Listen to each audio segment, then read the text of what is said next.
अस्सलामुअलैकुम। सोनिया तन्हा थी तो चेहरा बदलने के बावजूद पहचानी जाती। यह शुबा होता कि तेहरान में तन्हा आकर क्याम करने वाली औरत सोनिया ही होगी। वह फर्जी वालदैन के साथ उस होटल में थी और उन वालदैन के साथ इस शहर में घूमती फिरती थी। उसकी मातियत टेलीपैथी जानने वाले 6 जवान मुख्तलिफ होटलों में थे। सोनिया ने एक को फ़ोन पर मुखातिब किया, अपने तमाम साथियों के साथ मेरे दिमाग में आओ। 1 मिनट के अंदर ही वो सब उसके पास आ गए। उसने कहा, दुश्मनों की चाल समझ में आ रही है। वो बड़ी राजदारी से मुझे तलाश कर रहे हैं और ख़ुद कहीं मुंह छुपाए बैठे हैं, लिहाजा उन्हें उनके बिल से बाहर निकालना होगा। एक ने कहा, आप हुक्म करें, हमें क्या करना चाहिए? यहाँ के अकाबरीन में से किसी को अपना मामूल बनाओ। तनवीमी अमल के ज़रिए उसके जहन में यह नक्श करो कि उसकी जिन्स बदल गई है। किसी ने उसे हार्मोन्स का इंजेक्शन लगाया है, जिसके नतीजे में वो औरतों की तरह बोलने और रहने लगा है। दूसरे मातिहत ने कहा, हम ऐसा अमल करेंगे कि दुश्मन उसके चोर ख्यालात पड़ेंगे तो उन्हें वही मालूम होगा जो आप चाहती हैं। तीसरे मातिहत ने कहा, हम आपसे बहुत कुछ सीख रहे हैं। आपकी ये चाल समझ में नहीं आ रही है कि जिन ईरानी मुसलमानों की हिफाजत के लिए आई हैं उन्हीं में से एक की जिन्स तब्दील कर रही हैं। मैं इंजेक्शन के ज़रिए ऐसा नहीं कर रही हूँ और ना ही दुश्मनी से कर रही हूँ। आर्जी तनवीमी अमल के ज़रिए किसी को चंद घंटों के लिए मर्द से औरत बनाया जाएगा। दुश्मन हैरान होंगे कि ऐसा किसने किया है। आप पर शुबा नहीं किया जाएगा क्योंकि वो आपको मुसलमानों का मुहाफिज समझते हैं। वो बोली, इस इस्लामी मुल्क में हार्मोन्स के इंजेक्शन रूसी सुरागरसां या अमरीकी एजेंट इस्तेमाल कर सकते हैं। इस तरह रूसी अमरीकियों पर शुबा करेंगे और अमरीकी रूसियों पर। यूँ वो आपस में लड़ सकते हैं। अपनी लड़ाई के दौरान वो कहीं छुपे नहीं रह सकेंगे। हम उन तक पहुँच जाएंगे। एक मातियत ने उसकी हदायत पर अमल किया। तेहरान की एक अहम शख्सियत पर तनवीमी अमल करके उसके दिमाग में यह नक्श कर दिया कि उसकी जिन्स तब्दील हो चुकी है, लिहाजा वो औरतों के लहजे और अंदाज में बोलेगा और औरतों की तरह हरकतें करता रहेगा। जब वो तनवीमी नींद पूरी करके बेदार हुआ तो जनाना अंदाज में बोलने और हरकतें करने लगा। ये बात तमाम अकाबरीन तक पहुंचने लगी कि हुकूमत के एक अहम अहदेदार की जिन्स बदल चुकी है। ये खबर पहले कई ममालिक तक पहुंच गई थी कि पहले अमेरिका में फिर इसराइल में चंद लोगों की जिन्स तब्दील हो गई है। हार्मोन्स के एक मखसूस इंजेक्शन के जरिए ऐसा किया गया है और ऐसे इंजेक्शन हुकूमत के आला अहदेदारों पर इस्तेमाल किए गए हैं। ये बात छुप न सकी कि ईरान में भी हुकूमत के एक अहदेदार पर यह इंजेक्शन आजमाया गया था और वह जनाना हरकतें करने लगा। रोज़ानोविस की हैरानी से सोचने लगा, मेरे तमाम इंजेक्शन कार्टून में बंद पड़े हैं, फिर इसे किसने इंजेक्शन लगाया? वो ये नहीं सोच सकता था कि सोनिया अपने ही किसी मुसलमान पर वो इंजेक्शन आजमाएगी, क्योंकि वो तो मुसलमानों की हिफाजत के लिए आई थी। वह मक्कार कैसी कैसी उल्टी चालें चलती है, ये ना पहले कोई समझ पाया था और ना अब। रोज़ानोविस्की जैसे नो आमोज टेलीपैथी जानने वाले कभी समझ सकते थे। रोज़ानोविस्की का जहन अमेरिका के टेलीपैथी जानने वाले जॉन कॉलिन की तरफ गया। उसने ये सोचा कि चंद इसराइली अकाबरीन की भी जिन्स तब्दील की गई है। इसका मतलब है जिन लोगों के पास ये इंजेक्शन है उनमें से किसी ने यहाँ ईरान में वही हरकत की है। ईरान में ये पता न चला कि वो इंजेक्शन किसने इस्तेमाल किए हैं, पारस ने या क्रिस्टोविस्की ने, लेकिन अमेरिका के हवाले से यह तय था कि जॉन कॉलिन जैसे टेलीपैथी जानने वाले ईरान पहुंचे हुए हैं और तेहरान में पहली बार हुकूमत के एक ओहदेदार पर उस इंजेक्शन को आजमाया गया है। रोज़ानोविस्की ने मुख्तलिफ ज़राए से जॉन कॉलिन तक पहुँच कर कहा, तुम लोग ईरान के खिलाफ बरसों से मुख्तलिफ हथकंडे इस्तेमाल कर रहे हो, लेकिन अब तक उसे अपने ज़ेर असर न ला सके। अब हार्मोन्स के इंजेक्शन के ज़रिए उन ईरानियों को मर्द से औरत बनाना चाहते हो और तुम वहाँ के एक सरकारी अहदेदार को ऐसा बना चुके हो। बकवास मत करो। हमने अभी ईरान में हार्मोन्स ऑपरेशन शुरू नहीं किया। हम बाकायदा प्लानिंग के साथ शुरू करने वाले थे, लेकिन हमसे पहले तुम ऐसा करने लगे। अच्छा, तो तुम हार्मोन्स ऑपरेशन खुद करोगे और इसका इल्ज़ाम हम पर रखोगे, जैसा कि तुम लोगों की आदत है? जॉन कॉली ने कहा, जब तुम ये जानते हो कि ईरान हमारे टारगेट पर है और रहेगा तो तुम्हें वहाँ अपने तौर पर इक़दाम करने की क्या ज़रूरत है? रूसियों ने टेलीपैथी सीखते ही बहुत ऊंची परवाज़ शुरू कर दी है। अपनी औकात से ज़्यादा ऊंची परवाज़ करोगे तो हम पर उतरना जानते हैं। पर उतरने का शौक़ है तो ज़रा सोनिया का सामना कर लो। वो यहाँ तेहरान में मौजूद है। मुझे क्या करना चाहिए और किसका सामना करना चाहिए ये मैं बेहतर समझता हूँ। तुम्हें पहली और आखिरी वार्निंग दे रहा हूँ, 24 घंटे के अंदर ईरान से चले जाओ। वहाँ हमारी सरगर्मियाँ जारी रहती हैं। मैं तुम जैसे लोगों की मुदाखलत पसंद नहीं करूँगा। हम यहाँ से नहीं जाएंगे। तुम हमें तलाश कर लो, यहाँ से निकाल सको तो निकाल लो। जॉन कॉलिन ने राब्ता ख़त्म कर दिया। उन दोनों में ठन गई थी। वो तेहरान में एक दूसरे को तलाश करने लगे। रोज़ानोविस्की जानता था कि जॉन कॉलिन अमेरिका में है, लेकिन उसका ख़ास मातियत जो ईरान के खिलाफ बहुत बड़े मिशन पर आया हुआ था, उसे तलाश करके हलाक किया जा सकता था। सोनिया और उसके तमाम मातियत भी मुस्ताद हो गए। उनकी नज़रें ऐसे गैर मुल्कियों पर रहती थीं जो मेकअप के बावजूद रूसी अमरीकी लगते थे। ऐसे लोग हज़ारों लाखों में पहचाने जा सकते थे। सोनिया की मातियतों ने चंद अफराद को पहचान लिया। उनमें से एक रोज़ानोविस्की का मातियत था और 2 अफराद का ताल्लुक जॉन कॉलिन के ख़ास मातियत रॉजर विल्सन से था। सोनिया की जानिसार नादीदा बनकर उनके अंदर समा गई। इस तरह उनकी खुफिया रिहाइशगाहों तक पहुंचने लगे। वो दुश्मन एक दूसरे को किसी हद तक पहचान रहे थे और एक दूसरे को हटाने की कोशिश कर रहे थे। फिर वो अपनी सरगर्मियों की रिपोर्ट देने के लिए अपने अपने बॉस रोजानोविस्की और रॉजर विल्सन के पास जाते। ऐसी वक्त सोनिया के मातहत उनके अंदर रहकर उनके बड़ों तक पहुंच गए। फिर सोनिया की हदायत के मुताबिक इंजेक्शनों का जखीरा तलाश करने लगे। रोजानोविस्की 6 कार्टून लाया था। चूंकि उसके पास जगह कम थी इसलिए वो कार्टून एक खुफिया रिहाइशगाह में नजर आ गए। अमरीकी वहां बरसों से थे, वो खुद वहां नहीं रहते थे। अपने जर खरीद आलेकारों को भारी मुआवजे देकर बड़े बड़े बंगले और गोदाम हासिल कर चुके थे और वहां राजदारी से अपना ज़रूरी सामान रखते थे, जिनमें वो इंजेक्शन भी थे। सोनिया की मातहत ऐसे मकानों को ताड़ने लगे जिनमें गैर मुल्की रहते थे या ऐसे मुकामी बाशिंदों को पहचानने की कोशिश करते थे जो अमेरिका के हाथों बिक गए थे। सोनिया ने उन्हें ऐसा तरीक़ेकार बताया था जिसके जरिए वो दुश्मनों की खुफिया रिहाइशगाहों तक पहुंचने में कामयाब हो रहे थे। इसी तरह सोनिया के मातहत ऐसे गोदामों को ताड़ने लगे जो गैर सरकारी थे। उन्होंने ख्यालख्वानी के जरिए ऐसे ताजिरों का सुराग लगाया जो बड़ी राजदारी से अमेरिका के आलाकार बने हुए थे। उनमें से ऐसे एक ताजिर ने अपने एक गोदाम में इंजेक्शन से भरे हुए कार्टून छुपा रखे थे। जब पूरी तरह मालूमात हासिल हो गई तब अचानक सोनिया एक बलाए नागानी की तरह रॉजर विल्सन के सामने पहुंच गई। वह गुसल से फारिग होकर अपने बेडरूम में आया तो एक भरपूर जवान औरत को देखकर चौंक गया। हैरानी से बोला, तुम कौन हो? यहाँ कैसे आई हो? मैंने दरवाजे अंदर से बंद कर रखे थे। तुम अपनी कब्र में भी जाकर बंद हो जाते तो मौत वहाँ पहुँच जाती। क्या किसी ने कभी मौत का रास्ता रोका है? रॉजर विल्सन ने खतरा महसूस किया। फौरन ही दौड़ता हुआ एक मेज़ की तरफ गया। इसकी दराज खोलकर कुछ तलाश करने लगा। सोनिया ने कहा, तुम्हारी नादीदा बनाने वाली गोलियाँ मेरे पास हैं। वो घबरा कर पलट गया। उसे देखकर बोला, कौन हो तुम? सोनिया ने कहा, क्या तुम नहीं जानते कि इस मुल्क में सोनिया मौजूद है? क्या तुम मुझे सोनिया समझना चाहोगे? नहीं समझोगे तब भी तुम्हारी खराबी है। रॉजर ने वहाँ से दौड़ते हुए आकर सोनिया पर छलांग लगाई मगर फर्श पर गिर पड़ा। सोनिया ने डॉज दिया था। उसने तेजी से उठने की कोशिश की लेकिन मुंह पर ज़बरदस्त ठोकर पड़ी। वो चीख मारता हुआ दूसरी तरफ उलट गया। फिर तो सोनिया ने उसे लातों और घूंसों पर रख लिया। उसे कभी मुकद्दर ने भी ऐसी ठोकरें नहीं मारी होंगी जैसी सोनिया मारती रही। फिर वो बेहोश होकर फर्श पर चारों शाने चित हो गया। उसमें इतनी सक्कत नहीं रही कि उठकर बैठ सकता। सोनिया ने अपने मातहतों को हुक्म दिया, हाजिर हो जाओ। 2 मातहत हाजिर हो गए। उनमें से एक के हाथ में दवा से भरी हुई सिरिंज थी। सोनिया ने उनसे कहा, इस कमबख्त का जोग्राफिया बदल दो। इसके जितने मातहत हैं और जो ताजिर अमेरिका के आलाकार बने हुए हैं उन सबको इंजेक्शन लगा दो। वो हदायत देकर चली गई। अब रॉजर विल्सन और इन आलाकारों की शामत आ गई थी जो अमेरिका के हाथों बिक चुके थे। सोनिया ने पूरी तरह रोजानोविस्की और उसके टेलीपैथी जाने वाले मातहतों पर नजर रखी थी। उनसे बाद में निमटना चाहती थी। एक मातहत को हदायत की थी कि वो नादीदा बनकर रोजानोविस्की के जिस्म में समाये रहे ताकि वह दुश्मन नज़रों से ओझल न होने पाए। इस तरह उसे इत्मीनान था कि वह जब चाहेगी उसकी शाह रग तक पहुंच जाएगी। फिर सोनिया ने हुकूमत के काला अहदेदार से फ़ोन के जरिए रब्ता करके कहा, जनाब अली, मैं मिसेस सोनिया फरहाद बोल रही हूँ। दूसरी तरफ से कहा गया, खुशामदीद खातून, आप आ गई हैं। हमें जनाब अली असदुल्ला तबरेज़ी ने इतला दी थी कि आप हमारे मुल्क में तशरीफ़ लाने वाली हैं, क्योंकि यहाँ जो कुछ होने वाला है उस पर आप ही काबू पा सकती हैं। दुश्मन यहाँ के मुसलमानों के खिलाफ जो कुछ करना चाहते थे वह अब उनके साथ हो रहे। वो ईरानी कौम को जनखा बनाना चाहते थे। कल सुबह अमेरिका के सबसे बड़ा एजेंट रॉजर विल्सन और उसके तमाम मातहत यहाँ जनखे बने हुए दिखाई देंगे।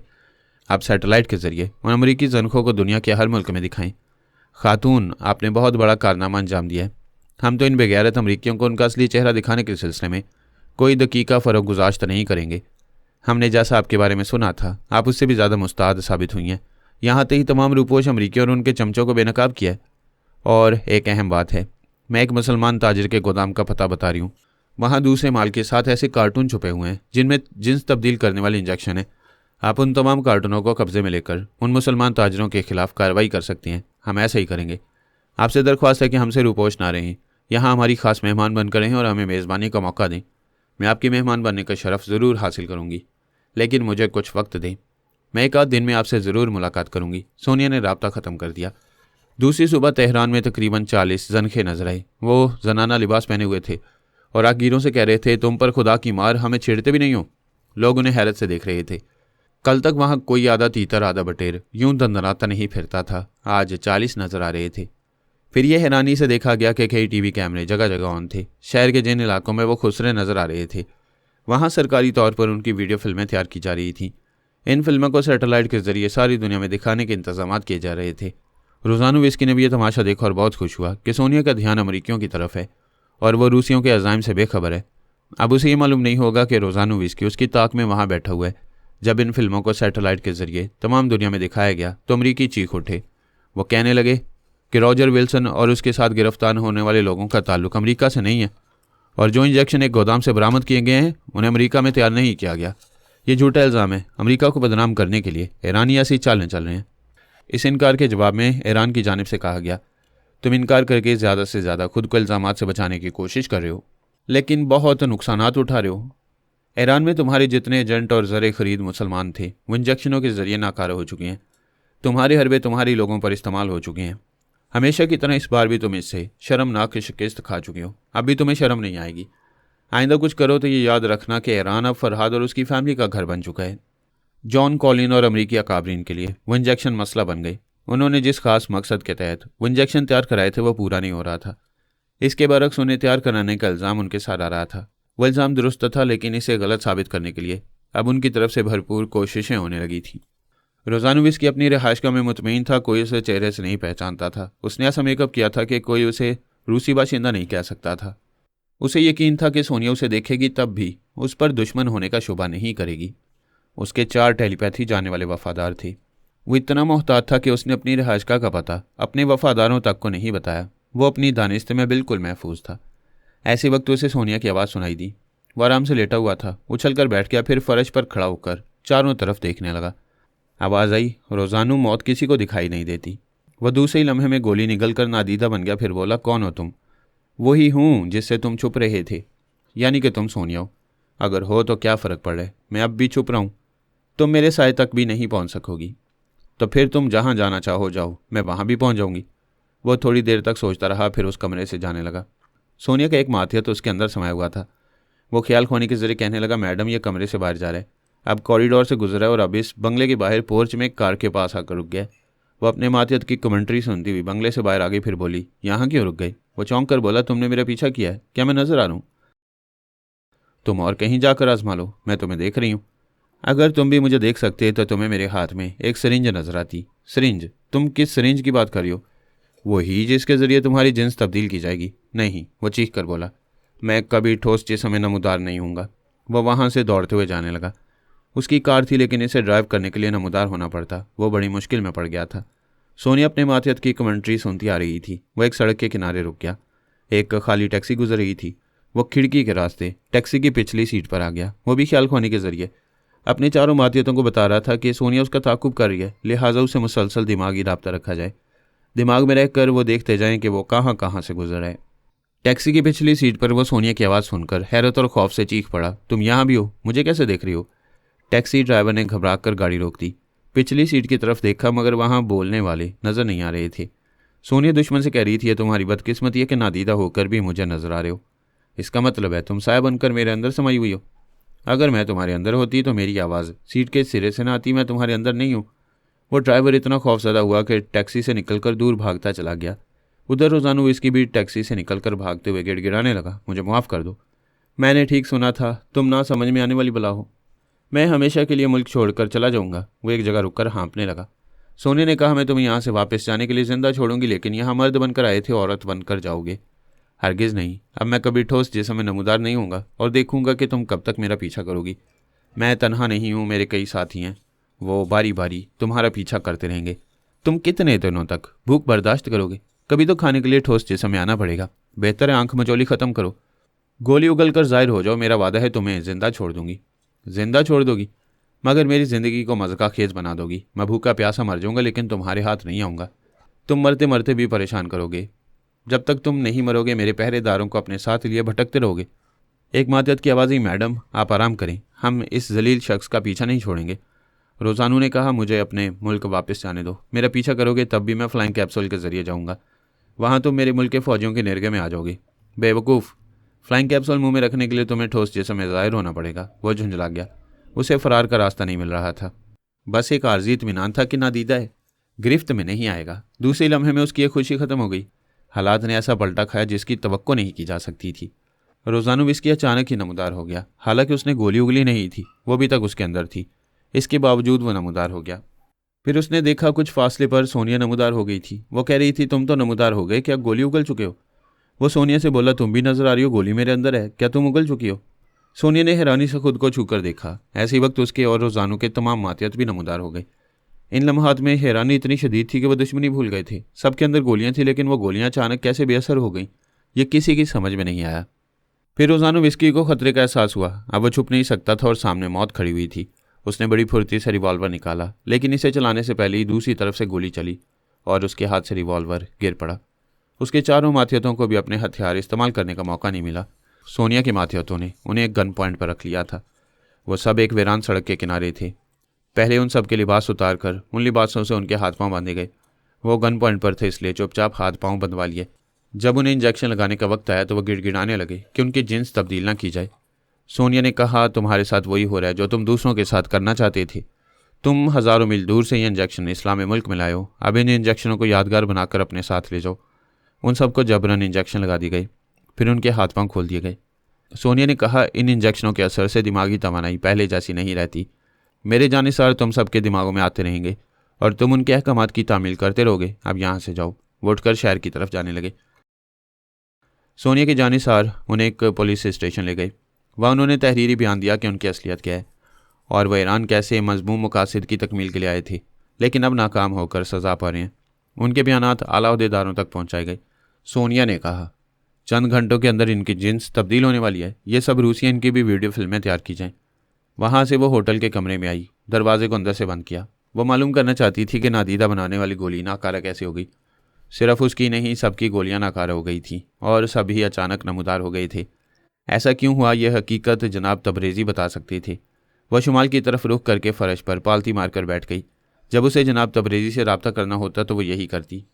शुमाल की तरफ मुँह करके पालती मारकर बैठ जाती, फिर आंखें बंद करके जनाब तबरेज़ी का ध्यान करती। इस तरह उनसे कुछ ऐसा रूहानी ताल्लुक पैदा होता था कि वो बुजुर्ग ख्याल ख्वानी के जरिए उसके पास चले आते। वो आ गए और उसे गोलियों और कैप्सूलों के नाकारा होने के असबाब बताने लगे। बांद्रा हिल में पोरस नाथ का एक खूबसूरत बंगला था। देवी ने इस बंगले में आकर कहा, बड़ी खूबसूरत और आरामदेह रिहाइशगाह है। तुम खुश नसीब हो कि कोई टेलीपैथी जानने वाला तुमसे दुश्मनी नहीं करता और तुम सुकून और आराम से रहते हो। मैं अब तक तुम्हारी टेलीपैथी जानने वालों की दुनिया से दूर हूँ। यहाँ एक अमीर कबीर की तरह और नागपाड़ा में गरीब दादा की तरह मज़े की दोहरी ज़िंदगी गुजारता हूँ। आज के बाद पता नहीं क्या होगा। तुम्हें किस बात का अंदेशा है? मैं दुनिया के तमाम टेलीपैथी जानने वालों को गोलियों और कैप्सूलों से महरूम करने जा रहा हूँ। आइंदा वो सब मेरे पीछे पड़ जाएंगे। मुझे तनहा उन सब से लड़ना होगा और ख़ुद को महफूज रखने की जिद्दोजहद करना होगी। तुम तनहा नहीं हो, मैं तुम्हारे साथ हूँ। अब हमें यहाँ से ऐसे मुल्कों में जाना चाहिए जहाँ टेलीपैथी जानने वाले अपने पास गोलियाँ और कैप्सूल रखते हैं, और तमाम लेबॉर्ट्रीज़ में भी जाना चाहिए। वो ड्राइंग रूम में बैठे बातें कर रहे थे और टीवी पर मुख्तलिफ चैनल बदल कर ख़बरें सुनना चाहते थे। ऐसी वक्त ईरान की शहर तेहरान में 40 जनखे मुख्तलिफ मकामात पर नजर आए। न्यूज़ रीडर ने बताया कि वह तमाम जनखे अमरीकी हैं। वो नादीदा रहकर वहाँ तखरीबी कार्रवाइयाँ करना चाहते थे, लेकिन ऐन वक्त पर सोनिया ने उनकी चाल उन पर ही उलट दी। देवी ने कहा, वो मक्कार औरत ईरान में है, अपने मातियतों के साथ नादीदा रहकर अपने दुश्मनों पर गालिब आ रही है। हम फ्लाइंग कैप्सूल के ज़रिए परवास करते हुए ईरान से गुजरेंगे और वो दुआ स्प्रे करते हुए फ्रांस जाएंगे। पोरस ने कहा, हम पाकिस्तान के शहर लाहौर से गुजरते हुए जाएंगे, क्योंकि वहाँ नादीदा बन जाने वाले फ़हमी और अली हैं। फिर तो हम अभी लाहौर जाएंगे। मैं चाहूँगी कि सबसे पहले फ़रहाद और उसकी फ़ैमिली के तमाम अफराद उन गोलियों और कैप्सूलों से महरूम हो जाएं। पोरस ने मुस्कुरा कर कहा, तुम्हें उस फैमिली से खुदा वास्ते का बैर है। जैसा कि तुम जानते हो, मुझे ज्योतिष विद्या में महारत हासिल है। मैं बार बार अपनी कुंडली देखती रही, सितारों की चालों के मुताबिक अपने और पारस के बारे में मालूमात हासिल करती रही। हर बार यही मालूम होता रहा कि पारस से कभी शादी करूँगी तो वो लोग मेरा धर्म बदल देंगे। मैं मुसलमान बनना नहीं चाहती थी और ना अब चाहती हूँ। बहुत अरसे तक सोचने और समझने के बाद मैंने सोचा, अगर शादी से पहले मैं पारस को अपने धर्म में ले आऊँ तो वो मुझे अपने धर्म में नहीं ले जा सकेगा। ज्योतिष विद्या के जरिए इशारा मिल रहा था कि मैं चाहूँ तो अपने मुकद्दर को किसी हद तक बदल सकती हूँ। पोरस ने कहा, और तुमने ऐसा किया, पारस को हिंदू बनाया, मगर ये भूल गई कि मज़हब को दिल से कबूल किया जाता है। तुमने उसे धोखा दिया, उसने तुम्हें धोखा दिया। इतनी कोशिशों के बावजूद तुम्हें कुछ हासिल न हुआ। मुझे उस धोखेबाज से नफरत है। ये भी तो सोचो, क्या तुमने धोखेबाजी में कभी कमी की है? ऐसी बात ना करो। मैंने उसके धोखे के जवाब में उसे छोड़ दिया। ये धोखा नहीं है, मैंने उसे निजात हासिल की है। मैं इस सिलसिले में बहस नहीं करूँगा। मुझे तुम्हारे और पारस के ज़ाती मामलात से कोई दिलचस्पी नहीं। वो बड़ी लगावट से बोली, क्या दिलचस्पी मुझसे भी नहीं है? वो अपनी जगह से उठकर उसके सोफे पर आ गई, करीब से करीबतर होने लगी। वो बोला, मैं भी पारस की तरह शिकारी हूँ। शिकार खुद चल कर आए तो आराम से शिकार करता हूँ। अभी हम एक ख़ास मुहिम पर रवाना हो रहे हैं। तुम बताओ, पहले मुहिम जुई या दिलचस्पी? पहले हम दुश्मनों को इन चीज़ों से महरूम करेंगे जिनसे हम महरूम हो चुके हैं। इसके बाद हम अपने मुस्तकबिल के बारे में अहम और खूबसूरत फैसला करेंगे। पोरस ने अपनी जेब से एक गोली और एक कैप्सूल निकालकर उसे देते हुए कहा, इन्हें एहतियात से इस्तेमाल करो क्योंकि ये आखिरी हैं और हमें पता नहीं इस मुहिम में कितने दिनों तक मसरूफ़ रहना होगा और हमारी ये गोलियां कब तक हमारे काम आएंगी। वो बोली, अब ये चीज़ें हमें कम नहीं पड़ेंगी। हम जहाँ जाएंगे वहाँ इनका ज़ख़ीरा नाकारा बनाने से पहले उनमें से कुछ अपने पास रख लिया करेंगे। मैं तुम्हारे मशवरे के मुताबिक ऐसा करूँगा, लेकिन इस दुनिया में जहाँ जहाँ ये गोलियाँ और कैप्सूल हैं, हम उन्हें ज़ाया करने के बाद अपने पास बाकी रह जाने वाली गोलियों और कैप्सूलों को भी ज़ाया कर देंगे।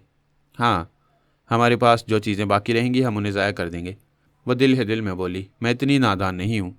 बेशुमार गोलियां छुपा कर रखूंगी और पोरस को इनकी हवा भी नहीं लगने दूंगी।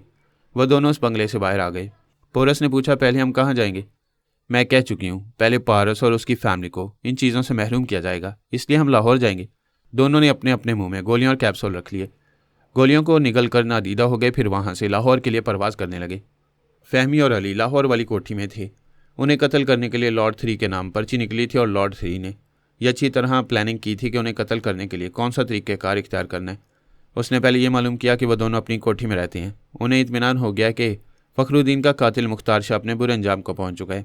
अब उनका कोई दुश्मन नहीं रहा, इसलिए वो किसी अंदेशे के बगैर उस कोठी में वक्त गुजार रहे थे। फहमी ने अली से कहा, इस कोठी में मुझे अब्बू की बहुत याद आती है, सोचती हूँ यहाँ नहीं रहना चाहिए। अली ने पूछा, यहाँ नहीं रहोगी तो कहाँ जाओगी? मैं जनाब तबरेज़ी से दरख्वास्त करूँगी कि मुझे बाबा साहब के दायरे में रहने की इजाज़त दें। वहाँ रहकर मैं और बहुत से इल्म हासिल करने की कोशिश करूँगी। तुमने बहुत कुछ सीख लिया है, अच्छी खासी तरबियत हासिल की है। ख़ास तौर पर तुम्हारे फ़ाइट करने का अंदाज़ दूसरों से मुख्तलिफ और ज़बरदस्त है। Thank you. मैंने आपके साथ रहकर भी बहुत कुछ सीखा और बहुत कुछ सीख सकती हो। फहमी ने चौंक कर उसे देखा। अली ने नज़रें चुरा लीं। फहमी ने कहा, मैं तो इसलिए जा रही हूँ कि पिछले दिनों अपने मामलात में आपको उलझाती रही हूँ। आप शायद तन्हाई चाहते होंगे। तन्हाई ऐसी भी होती है जैसी अभी है। तुम अपनी जगह तन्हा हो, मैं अपनी जगह। हाँ, बाज़ औक़ात इंसान तन्हाई को समझता मगर तन्हाई दूर नहीं कर पाता। अली ने कहा, शायद इसलिए कि तन्हाई दूर करने वाला नहीं होता। फहमी ने कहा, होता है मगर हौसला नहीं होता। अली ने चौंक कर उसे देखा, फिर कहा, हम बड़ी बड़ी चट्टानों और पत्थरों को तोड़ देते हैं मगर फूल तोड़ने का हौसला नहीं होता। क्या मैं हौसला करूं? फहमी ने सर को झुका लिया। अली ने आगे बढ़कर उसके हाथ पर हाथ रखा। फहमी के वो हाथ दुश्मनों के 12 बजा देते थे, लेकिन अब उसके 12 बजने लगे। अली के हाथ के ज़ेरे साया उसका पूरा वजूद लरजने लगा। वो दोनों बड़ी मुद्दत से एक साथ थे, लेकिन इन लम्हात ने बताया कि वो साथ होते हुए भी साथ नहीं थे। अब एक का हाथ दूसरे के हाथ को साथी बना रहा था, साथ रहने और साथ निभाने की राहें हमवार कर रहा था। ऐसे वक्त रंग में भंग पड़ गई। उन दोनों की छठी इसने चौंका दिया। यूँ महसूस हुआ जैसे इस कोठी में उनके अलावा कोई तीसरा चौथा भी मौजूद है। वो दोनों फ़ौरन ही नादीदा हो गए और इस कोठी के हर हिस्से में जाकर देखने लगे। उन्हें कोई नज़र नहीं आया, लेकिन उनकी छठीस कह रही थी, कोई है, कोई ऐसा जो उनकी तरह नादीदा बन सकता है। वह पूरी कोठी का चक्कर लगाकर ड्राइंग रूम में आए। तब वहाँ किसी की सरगोशी सुनाई दी। कोई किसी से कह रहा था, यहाँ तो कोई नहीं है और तुम कह रहे थे वो दोनों यहाँ मौजूद हैं। दूसरी आवाज़ सुनाई दी, बॉस, मैंने अपनी आंखों से उन्हें यहाँ देखा था, इसलिए आपको यहाँ आने की जहमत दी है। फिर तो वो कहीं बाहर गए हैं। जब मैं यहाँ तक आ गया हूँ तो सोच रहा हूँ कि उन्हें हलाक करने से पहले कमज़ोर बनाया जाए। यहाँ किचन और फ्रिज में खाने पीने की चीज़ें हैं और मेरे पास हिसाब को कमज़ोर करने वाली दवा है। अली ने ख्याल ख्वानी के ज़रिए फहमी से कहा, यह कम वक्त खाने पीने की चीज़ों में दवा मिलाएगा। दवा मिलाने के लिए इसे ठोस जिस्म में आना पड़ेगा, ऐसी वक्त हम इसे दबोच लेंगे। उसकी बात खत्म होते ही वहाँ 2 आदमी नमूदार हुए। उनमें से एक लॉर्ड 3 और दूसरा उसका आलाकार था। लॉर्ड 3 ने आलाकार से पूछा, तुम नमूदार क्यों हो गए? नादीदा रहो, मैं अभी नमूदार होकर खाने में दवा मिलाऊंगा। बॉस, आप तो नज़र आ रहे हैं, क्या गोली मुंह से निकाल चुके हैं?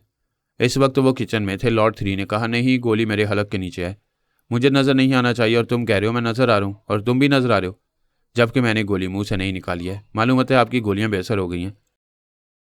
ऐसा पहले कभी नहीं हुआ, समझ में नहीं आता ये गोलियां नाकारा कैसे हो गई हैं। दूसरी तरफ फहमी और अली भी नमूदार हो गए थे। उन्होंने एक दूसरे को हैरानी से देखा। फहमी ने हैरत से कहा, यह क्या हुआ? गोलियां हमारे अंदर और हम दिखाई दे रहे हैं। अली ने कहा, वाकई ये ना समझ में आने वाली बात है, लेकिन जल्द ही समझ में आ जाएगी। अभी दुश्मनों की तरफ ध्यान दो। वो दोनों किचन में आए। लॉर्ड 3 ने जेब से गोली निकाल कर कहा, वो बेअसर हो गई, ये नहीं होगी। उसने गोली निगली, फिर मुस्कुराकर अपने आलाकार को देखा। फातिहाना अंदाज में बोला, क्या मैं नज़र आ रहा हूँ? वो बोला, बॉस, आप नज़र आ रहे हैं। वो परेशान होकर बोला, फिर तो हम फंस जाएंगे, यहाँ से निकल चलो। वो जाने के लिए पलटा, फिर फहमी और अली को देखकर घबरा गया। अली ने कहा, पहले तारुफ हो जाए, तुम कौन और हमसे क्या दुश्मनी है? दुश्मनी? वो सहम कर बोला, नहीं, मैं यानी कि ये मेरा साथी है, हम दोनों चोर हैं, यहाँ चोरी करने आए थे, अब नहीं करेंगे। फहमी ने उसके करीब जाते हुए उसके दिमाग में पहुंचना चाहा। उसने सांस रोक ली। फहमी ने एक उल्टा हाथ रसीद किया। हाथ ऐसा था कि मुंह दूसरी तरफ घूम गया। इसके साथ ही उसने घूमकर आला कार को एक किक मारी। इस इब्तदा के बाद वो फॉर्म में आ गई। दोनों के दरमियान पैंतरा बदल कर हलक से आवाज़ निकाली। एक के मुंह पर, दूसरे की गर्दन पर क़यामत टूटी। फिर एक के सीने पर, दूसरे की कमर पर आहनी सलाखों की तरह लातें पड़ी। उसकी हर आ के साथ दोनों को दिन में तारे नजर आ रहे थे। वो उन्हें इतनी मोहलत नहीं दे रही थी कि उनमें से कोई अपने लिबास में छुपा हुआ हथियार निकाल सके। वो मुसल्लह थे मगर एक निहत्ती के सामने संभल नहीं पा रहे थे।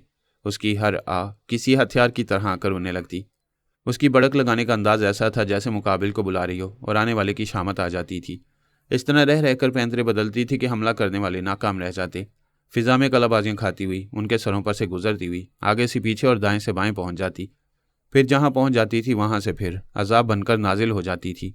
सिर्फ 10 मिनट में वो दोनों ज़मीन बोस हो गए। फर्श पर गिरने के बाद उनमें दोबारा उठने की सक्कत नहीं रही। फहमी ने उनके लिबासों में से हथियार निकाल लिए। अली एक तरफ दीवार से टेक लगाए इत्मीनान से तमाशा देख रहा था। उसने कहा, इनके तमाम पेच ढीले हो गए हैं। अब ये सांस रोककर हमारी ख्याल खोनी का रास्ता नहीं रोक सकेंगे। दूसरी तरफ लॉर्ड 1 और लॉर्ड 2 सालेकार के दिमाग में थे। ये अच्छी तरह समझ गए थे कि लॉर्ड 3 अपनी मौत के सामने है। फहमी और अली उसे जिंदा नहीं छोड़ेंगे। उसे मारने से पहले उसके चोर ख्यालात ज़रूर पड़ेंगे। इस तरह उन्हें मुख्तार शाह की असलियत के अलावा अंडरग्राउंड माफिया के बारे में भी बहुत कुछ मालूम हो जाएगा। वो लॉर्ड 3 को किसी तरह भी बचा नहीं सकते थे, लेकिन अपने राज को अभी राज रख सकते थे। उन्होंने अचानक लॉर्ड 3 के दिमाग में जलजला पैदा किया। वह चीखें मारता हुआ फर्श पर तड़पने लगा। फहमी और अली हैरानी से उसके अंदर झांक कर मालूम करना चाहते थे कि उसे कौन अजियत पहुंचा रहे। वो इतनी शदीद तकलीफ में मुब्तला था कि उसके चोर ख्यालात नहीं पड़े जा सकते थे। फिर वो दोनों लॉर्ड्स वक्फे वक्फे से जलजला पैदा करते जा रहे थे। दिमाग एक मामूली सा झटका बर्दाश्त नहीं करता, कुजा ये कि वो उसे मुसलसल झटके पहुंचाए जा रहे थे। पहले वो बेहोश हुआ।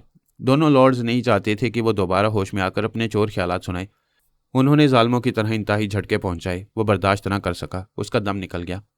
वो आलेकार सहमा हुआ फर्श पर पड़ा था। वो एक पेशावर कातिल था। जिसे कत्ल करना होता उस पर कभी उसे रहम ना आता। अब वो फहमी और अली के रहमो करम पर पड़ा था। दोनों लॉर्ड्स ने इसलिए उसे छोड़ दिया था कि वो उनके किसी राज से वाकिफ नहीं था। जो लॉर्ड 3 मर चुका था उसके बारे में भी कुछ नहीं जानता था। अली ने उसके कमज़ोर से दिमाग में आकर पूछा, जिसने तुम्हें किराए के कातिल के तौर पर काम लेना चाहा वो कौन था? उस मरने वाले के बारे में बताओ। मैं सिर्फ इतना जानता हूँ कि यह टेलीपैथी जानता था। इसने मेरे दिमाग में आकर तुम दोनों के कत्ल का सौदा किया और मुझे पेश किए 1 लाख रुपए दिए। मैंने इसे पहले कभी नहीं देखा। मैं नहीं जानता कि यह कहाँ से आया था और तुम दोनों को क्यों कत्ल कराना चाहता था। उसके चोर ख्यालात कह रहे थे कि वह दुरुस्त कह रहे। उससे कोई ऐसी बात मालूम नहीं होगी जिस बात का सिरा पकड़कर पुरस्रार दुश्मनों तक रसाई हो सके। अली ने हुक्म दिया, उठो और यह लाश उठाकर यहाँ से ले जाओ। देर करोगे तो यहाँ तुम्हारी लाश उठाने वाला कोई नहीं होगा। वो अपनी सलामती के लिए तकलीफ़ें बर्दाश्त करते हुए उठ गया। लॉर्ड 3 की लाश उठाकर अपने कांधे पर लाद कर जाने लगा। फहमी ने उसे एक रिवॉल्वर दिया और कहा, इसे रख लो, तुम्हारे काम आएगा। वो रिवॉल्वर लेकर चला गया। कोठी के हाथे के बाहर वो गाड़ी थी जिसमें वो आया था। वो लाश को डिग्गी में छुपाकर गाड़ी ड्राइव करने लगा। बहुत दूर जाने के बाद उसने फहमी के हुक्म से रिवॉल्वर की नाल को कनपट्टी से लगाया, फिर ट्रैगर को दबा दिया। तेज़ रफ्तार गाड़ी यकलख्त घूम गई, एक ढलान पर आई, फिर उलटकर नहर में चली गई। फहमी ने दिमागी तौर पर हाजिर होकर अली को देखा। अली ने कहा, हम मुतमईन थे कि मुख्तार शाह जैसा दुश्मन मारा गया है। अब कम अज़ कम लाहौर में कोई हमारा दुश्मन नहीं। ताज्जुब है, नए दुश्मन कहाँ से पैदा हो गए? फहमी ने कहा, हम जिसके ज़रिए कुछ मालूम कर सकते थे उसे जल्ज़ले के झटके पहुँचाकर मार डाला गया है। इससे पता चलता है कि दुश्मन एक नहीं कई हैं। उन्होंने अपनी सलामती की खातिर अपने साथी को ख़त्म कर दिया। अली ने कहा, हम उन नए पुरस्कार दुश्मनों के सिलसिले में गौर करेंगे। पहले ये तो मालूम हो कि हमारी और दुश्मनों की नादीदा गोलियाँ कैसे बेअसर हो गईं। वाकई ये हैरानी की बात है। ये कैसे मालूम किया जाए कि वो बेअसर कैसे हो गई? आओ हम जनाब तबरेज़ी के पास चलें ताकि उनसे बहुत कुछ मालूम हो सके। उन्होंने ख्याल खोनी की परवाज़ की, फिर बाबा साहब के दारी की तरफ रवाना हो गए। पौरस अपनी मुहिम में मसरूफ़ था। उसने देवी के साथ सफ़र शुरू किया था। पहली मंजिल लाहौर थी। उन्होंने वहाँ थोड़ी देर के लिए क़याम किया। इससे शहर के मुख्तलिफ इलाकों में वो दवा स्प्रे की, फिर वहाँ से रवाना हो गए। उनकी दूसरी मंजिल तेहरान थी। उन्होंने वहाँ के मुख्तलिफ इलाकों में दवाएँ स्प्रे की, फिर आगे बढ़ गए। देवी खुश थी कि जहाँ अली था और जहाँ सोनिया थी वहाँ पहले स्प्रे किया गया है। फिर फरहाद की फैमिली के अफराद को इन गोलियों और कैप्सूलों से महरूम किया जा रहा है। अब उन्हें आगे फ्रांस के शहर पेरिस जाना था।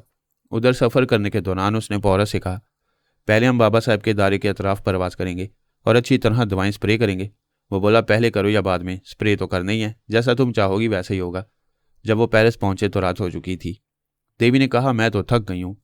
वो बोला, थकन तो होगी, बेहतर है हम आराम करें, सुबह स्प्रे करेंगे। उन्होंने एक 5 स्टार होटल में कैंप किया, फिर रात गुजारने के लिए अपने अपने कमरे में चले गए। देवी यही मौका चाहती थी। वो ख्याल ख्वानी के जरिए वहाँ के फौजी अफसरों के अंदर झांकने लगी। वो जानती थी मेजर टी हंटर ने गोलियों और कैप्सूलों का जखीरा आर्मी हेडक्वार्टर में छुपा कर रखा होगा। टी हंटर ने जिन अफसरान की तहवील में वो चीज़ें रखी थीं, उन अफसरान के दिमागों को लॉक कर दिया था। देवी ने फौज के आला अफसर के चोर ख्यालात से मालूम किया कि हेडक्वार्टर के एक खास हिस्से में किसी को जाने की इजाज़त नहीं दी जाती। वह फ्लाइंग कैप्सूल के जरिए उस ममनुआ हिस्से में पहुंच गई। उसे कोई देख नहीं सकता था, उसने बहुत कुछ देखा। एक क्वार्टर के एक कमरे की दीवारें फौलाद की तरह मजबूत बनाई गई थी। दरवाजे भी फौलादी थे। गोया इस कमरे को आहनी तिजोरी बनाया गया था। वहाँ का दरवाज़ा मखसूस नंबरों के जरिए खोला जाता था। देवी ने नमूदार होकर उस आला अफसर को जख्मी किया जिसके दिमाग को लॉक किया गया था। जख्मी होने के बाद वो देवी के काबू में आ गया। उसने मखसूस नंबरों से दरवाजे को खोला। अंदर बहुत से अहम फौजी रिकॉर्ड्स थे। उनके साथ नादीदा बनाने वाली गोलियां और कैप्सूल भी थे। ये सब मुख्तलिफ पैकेट्स में रखे हुए थे। हर पैकेट में तकरीबन 1000 गोलियां होंगी और इतने ही कैप्सूल भी। उसने कैप्सूल का एक पैकेट और गोलियों के 4 पैकेट लिए, फिर अफसर को उसके हाल पर छोड़कर वहाँ से चली आई। वो फ्लाइंग कैप्सूल के जरिए परवाज करके पेरिस से 25 किलोमीटर दूर एक टाउन में पहुंची। फिर इन पैकेट्स को एक जगह हिफाजत से छुपाकर पेरिस आई। होटल में आकर उसने सबसे पहले पोरस के कमरे में आकर देखा। वो गहरी नींद सो रहा था। वो भी अपने कमरे में आकर सो गई। दूसरे दिन उन्होंने गुस्ल किया, लिबास तब्दील किया। फिर नाश्ता करने के बाद देवी ने कहा, अब हम बाबा साहब के इदारे की तरफ जाएंगे। पोरस ने कहा, वो बड़ा पुरस्कार इदारा है। कोई भी बगैर इजाज़त वहाँ कदम रखता है तो पकड़ा जाता है। सुना आज तक कोई नादीदा बनकर वहाँ नहीं जा सका। जनाब तबरेज़ी रूहानी उलूम के हामिल हैं। वो छुप कर आने वालों को देख लेते हैं। लेकिन हम इदारे के अंदर नहीं जाएंगे। उस इदारे के तरफ परवाज़ करते हुए दवाएं स्प्रे करेंगे। क्या वो दवाएं इदारे के अंदर नहीं पहुँचेंगी? ज़रूर, इदारे के अंदर हर हिस्से में वो दवाएं असरअंदाज होंगी। उन दोनों ने नादीदा बनकर वहाँ से परवाज़ की। पेरिस से गुजरते हुए बाबा साहब के इदारे का रुख किया। जब वो इदारा 2 किलोमीटर के फासले पर रह गया तो आहिस्ता आहिस्ता ज़मीन पर उतरने लगे। देवी ने कहा, हम नीचे क्यों नहीं उतर रहे? मालूम होता है कैप्सूल का असर ख़त्म हो रहा है। और देवी, ये क्या, तुम तो नजर आ रही हो, क्या गोली मुंह से निकाली है? नहीं, गोली मेरे अंदर है। हे भगवान, तुम भी तो नजर आ रहे हो। पोरस अपने ठोस जिस्म को छूकर देखने लगा, फिर बोला, मैं सोच भी नहीं सकता था कि कोई हम पर स्प्रे कर सकता है। हम पर कौन स्प्रे करेगा? हमारे पास जो दवा है वो किसी के पास नहीं हो सकती। बाबा साहब के इदारे में नामुमकिन को भी मुमकिन बना दिया जाता है। मैं ऐसी दवा हासिल कर सकता हूँ तो क्या इदारे वाले हासिल नहीं कर सकते? मैं यकीन से कहता हूँ, हमें इदारे के करीब जाने से रोकने के लिए हमारी गोलियों और कैप्सूलों को नाकारा बना दिया गया है। वो दोनों एक दूसरे को सोचती हुई नज़रों से देखने लगे।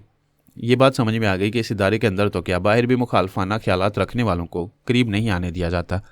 फिर उन्हें अपने अंदर एक आवाज़ सुनाई दी, वापस जाओ, अपनी ज़िंदगियाँ हारने से पहले वापस जाओ। देवी और पोरस हैरान भी थे और परेशान भी। जो हरबा वो दूसरों पर इस्तेमाल कर रहे थे वही उन पर इस्तेमाल हो गया। वो आने वाली हस्ती जनाब तबरेज़ी की थी। उन्होंने तंबी की थी, वापस जाओ, अपनी ज़िंदगियाँ हारने से पहले वापस जाओ। पहले तो वो दोनों गूंगे बनकर रह गए। उनकी समझ में नहीं आया कि क्या जवाब दें। उनसे वापस जाने के लिए कहा जा रहा था। अब वो आगे जाने का हौसला नहीं कर सकते थे और नाकाम वापस नहीं जाना चाहते थे। देवी ने हिचकिचाते हुए कहा, हम वापस चले जाएंगे लेकिन कुछ अर्ज करना चाहते हैं। आप ईमान वाले और इंसाफ पसंद हैं। हमारी इंसाफ पसंदी को समझ रहे हैं कि हमने दूसरों को इन चीज़ों से महरूम करने से पहले खुद को इन चीज़ों से महरूम किया है। बेशक हम पोरस के इस जज्बे की कदर करते हैं। तुम क्या कहना चाहती हो? इंसाफ का तकाजा है कि ये चीज़ें आपके इदारे में भी ना हो, लेकिन इससे पहले कि हम इन्हें नाकारा बनाते आपने हमें नाकारा बना दिया। पोरस ने कहा, हम जानते हैं कि बाबा साहब के इदारे में कभी कदम नहीं रख सकेंगे। हम तो दूर से दवा स्प्रे करने वाले थे। हम बाहर की कोई चीज़ इदारे के अंदर नहीं आने देते। फिर दवा के असरात को किस तरह अंदर आने देते? तुम्हारी इत्तला के लिए हम कह दें कि जब तुम अपने देश में अपनी चीज़ों को नाकारा बना रहे थे तो इधर हम भी इन चीज़ों को ज़ाया कर चुके थे। अब हमारे इदारे में एक गोली और एक कैप्सूल भी नहीं। पोरस ने कहा, दुश्मन भी आपकी सच्चाई, शराफत और ईमानदारी के कायल हैं। आपने यकीनन उन्हें तबाह कर दिया होगा, लेकिन मैं चाहता हूं कि उनके नुस्खे भी तबाह हो जाएं। हमने नुस्खे तबाह नहीं किए हैं। हम कुछ अरसे तक तुम्हें आजमाएंगे। जब पूरी तरह यकीन हो जाएगा कि तुमने ये चीज़ें कहीं छुपा कर नहीं रखी हैं और ना ही तुम्हारे पास कोई नुस्खा है, तो हम खुदा को हाजिर व नाजिर जानकर कहते हैं कि अपने तमाम नुस्खे भी तबाह कर देंगे। चंद सेकंड तक खामोशी रही, फिर आवाज़ सुनाई दी, थोड़ी दूर जनूब की सिमत जाओ। हाईवे पर पहुंचोगे तो एक सफ़ेद कार वहां मिलेगी, वो तुम्हें पेरिस पहुंचा देगी। वो दोनों सर झुकाकर जाने लगे। अब कोई उनके दिमाग में नहीं बोल रहा था। देवी ने कहा, मैंने तुम्हें समझाया था कुछ ज़्यादा गोलियां और कैप्सूल अपने पास रखो। अब परेशानी क्या है? क्यों अनजान बन रहे हो? अब हमारे पास कुछ नहीं रहा। होटल के कमरे में एक गोली और एक कैप्सूल है। तुम्हारे पास एक एक है और हम 2 हैं। अब हम जिस ज़खीरे को ज़ाया करने जाएंगे वहाँ से एक गोली और एक कैप्सूल तुम्हारे लिए हासिल कर लेंगे। फिर इसी एक पर तुम्हारी सुई अटक गई है। तुम कुछ ज़्यादा अपने पास क्यों नहीं रखते हो? अगर हम ज़्यादा रखकर बाबा साहब के दायरे में जाते तो वो तमाम भी नाकारा हो जाते। तुम चीज़ों की तादाद ना देखो, अपने मकासद के मुताबिक काम करती रहो। वो खामोश रही। ये समझ गई कि वो भी पारस की तरह ज़िद्दी है, इससे बहस करना फजूल है। उसने उसकी लालमी में गोलियां और कैप्सूल छुपा कर रख लिए थे। उसे इत्मीनान था वो आइंदा भी पोरस की मर्जी के खिलाफ इन चीज़ों का जखीरा करने वाली थी। बाबा साहब के दायरे की गाड़ी इन्होंने पेरिस के होटल तक पहुंचा दिया। पोरस ने अपने कमरे में आकर दराज में से एक गोली और कैप्सूल निकाल कर कहा, गोली बढ़िया, इसके 2 हिस्से हो सकते हैं। इस तरह तुम भी नादीदा बन सकती हो, फिर तुम मेरे अंदर होगी। मैं फ्लाइंग कैप्सूल के जरिए परवाज करके मेजर टी हंटर के जखीरे तक पहुंचूंगा। देवी ने इतनी देर में दूसरी तदबीर सोच ली थी। उसने कहा, मैं बहुत थक गई हूँ, आराम करना चाहती हूँ। तुम इस गोली के 2 टुकड़े ना करो, इसे तुम ही इस्तेमाल करो। तुम इतने जोश और जज्बे से इस मुहिम में शरीक हुई और इतनी जल्दी थक रही हो, तुम्हें मेरे साथ हमेशा ताज़ा दम रहना चाहिए। मैं सचमुच पूरे जोश और जज्बे के साथ आई हूँ। पता नहीं कैसे अचानक मेरी कमर में दर्द हो रहा है। इस बार अकेले चले जाओ, फिर मैं हमेशा तुम्हारे साथ रहूंगी। जब तकलीफ में हो तो फिर मजबूरी है। क्या तुम मेजर टी हंटर के जखीरे के बारे में कुछ जानती हो? वह जखीरा आर्मी हेडक्वार्टर के हिस्से में है। उस हिस्से में सिर्फ वही अफसरान जाते हैं जो योगा के माहिर हैं या जिनके दिमागों को लॉक कर दिया गया है। तुम किसी भी अफसर को जख्मी करके उसके दिमाग में पहुंच सकोगे। पोरस नादीदा बनकर वहां से चला गया। देवी अपने कमरे में आई, दरवाजे को अंदर से बंद करके बिस्तर पर लेट गई। पोरस अभी वहां से नहीं गया था। वह समझना चाहता था कि देवी ने उसके साथ जाने से इनकार क्यों किया। वो नादीदा बनकर उसे देख रहा था। देवी ने पिछली रात जो गोलियां और कैप्सूल हासिल करके एक महफूज जगह छुपाए थे, उनमें से कुछ गोलियां और कैप्सूल अपने लिबास में छुपा कर ले आई थी। फिर इसे होटल के कमरे के वार्डरोब में छुपा दिया था। अगर वो अभी इन चीज़ों को वहां से निकालती तो पोरस को उसके फ्रॉड का पता चल जाता, लेकिन अभी उसे ज़रूरत नहीं थी। वो बिस्तर पर आकर लेट गई। उसने यूं आंखें बंद कर ली जैसे वाकई कमर में दर्द हो रहा हो और थकन महसूस कर रही हो। पोरस उसे खामोशी से देखता रहा, फिर मुतमईन हो गया कि वो सो रही है, इसलिए इत्मीनान के साथ वो वहाँ से चला गया। उसके इस तरह लेटे रहने से धोखा खा गया। वो नहीं जानती थी कि पोरस वहाँ था। वो लेटने के बाद आंखें बंद करके ख्याल ख्वानी में मसरूफ़ हो गई थी। पहले वो अमरीकी फ़ौज के एक आला अफसर के दिमाग में पहुंची। वो उसका आलाकार था। उसने आलाकार को हुक्म दिया कि अभी लेबॉर्ट्री जाए और गोलियों और कैप्सूलों का जखीरा वहाँ से निकाल लाए। उसने हुक्म की तामील की, उन चीज़ों को हज़ारों की तादाद में निकाल आया। देवी ने हुक्म दिया, इसे अपने मकान में किसी महफूज जगह छुपा दो। उसका मकान वाशिंगटन से 100 किलोमीटर दूर एक छोटे से कस्बे में था।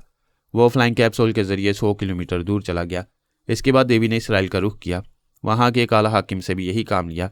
वहाँ की लेबॉर्ट्री से हज़ारों गोलियों और कैप्सूल निकलवा कर उन्हें भी एक महफूज मुकाम तक पहुँचा दिया। वो अपनी चालबाजियों से बाज नहीं आई। ऐसी चाल चल गई कि आइंदा टेलीपैथी की दुनिया में तमाम मुखालफिन गोलियों और कैप्सूलों से महरूम रहते। वो नादीदा बनने और परवाज करने वाली एक तनहा हस्ती होती और एक देवी की तरह सब पर गालिब आती रहती। पोरस ने आर्मी हेडक्वार्टर पहुंचकर वहां का जायजा लिया।